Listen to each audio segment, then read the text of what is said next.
మునుపెన్నడూ లేని విధంగా తిరుమలలో కురిసిన భారీ వర్షాలకు ఘాట్ రోడ్లో కొండ చర్యలు విరిగిపడ్డాయి. ప్రమాద తీవ్రత దృష్ట్యా ఇప్పటికే వాహనాల రాకపోకలను నిలిపివేసిన అధికారులు నష్ట నివారణ చర్యలు చేపట్టారు. వెంకన్నస్వామి దర్శనానికి వచ్చే భక్తులకు ఎలాంటి ఇబ్బందులు తలెత్తకుండా లింక్ రోడ్డు ద్వారా కొండపైకి అనుమతిస్తున్నారు. శ్రీవారి మెట్ల మార్గంలో కొండ చర్యల తొలగింపు పనులు మొదలయ్యాయి. ముందు జాగ్రత్తగా మరో 4 రోజుల పాటు శ్రీవారి మెట్ల నడకదారి మార్గాన్ని మూసివేశారు. ఘాట్ రోడ్లో పరిస్థితిని ఢిల్లీ ఐఐటీ ప్రొఫెసర్ కెఎస్ రావుతో కూడిన నిపుణుల బృందం పరిశీలించనుంది. దీని పునరుద్ధరణకు కనీసం నెల రోజుల సమయం పట్టే అవకాశం ఉందంటోంది టీటీడీ. తిరుమల ఘాట్ రోడ్లు మరింత ప్రమాదకరంగా మారాయి. నిపుణుల బృందం తెప్పించేందుకు టీటీడీ ప్రయత్నాలు చేస్తోంది. దీనిపై మరిన్ని వివరాలు మా ప్రతినిధి మోహన్ అడుగుదాం. మోహన్, ప్రస్తుతం ఘాట్ రోడ్ దగ్గర పరిస్థితి ఎలా ఉంది? నిపుణుల బృందం ఎప్పుడు వచ్చేటువంటి అవకాశం ఉంది?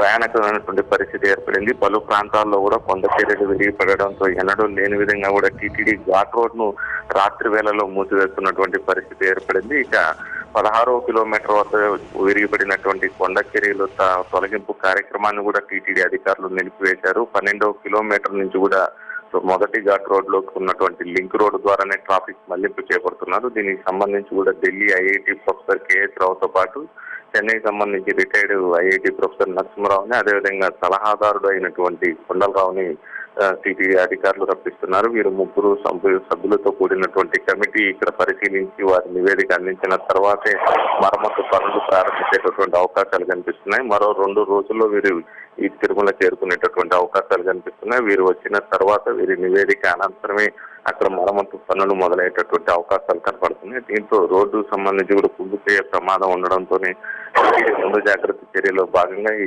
లింక్ రోడ్డు మీదుగా ట్రాఫిక్ మళ్లింపు కార్యక్రమాన్ని కొనసాగిస్తుంది. ఇది మరో 15 రోజుల పాటు కనీసం ట్రాఫిక్ మళ్లింపు జరుగుతుందంటూ కూడా టీటీడీ ఇంజనీరింగ్ అధికారులు పేర్కొంటున్నారు.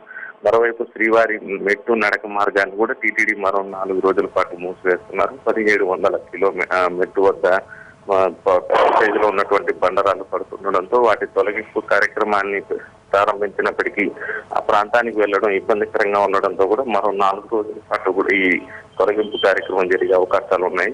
కాబట్టి ముందస్తు జాగ్రత్త చర్యల్లో భాగంగానే ఈ మార్గాన్ని కూడా 4 రోజుల పాటు మూసివేస్తూ కేవలం అలిపిరి నడక మార్గం ద్వారా భక్తులను తిరుమలకు అనుమతిస్తామని టీటీడీ అధికారులు పేర్కొంటున్నారు. ఇక తిరుమలలోని జలాశయాల్లో కూడా నీటి మట్టం బాగా పెరిగింది. ఆకాశగంగా, అదేవిధంగా గోకర్పూర్ జలాశయాలు పూర్తిగా నిండిపోగా పాప వినాశనం, కుమారధార, పసుపుధార జలాశయాల్లో 70% వరకు కూడా నీరు చేరింది. దీంతో మరో ఏడాది పాటు తిరుమలలో తాగునీటి ఇబ్బందులు తలెత్తవని చెప్పి టీటీడీ అధికారులు పేర్కొంటున్నారు. రైట్ ప్రసాద్.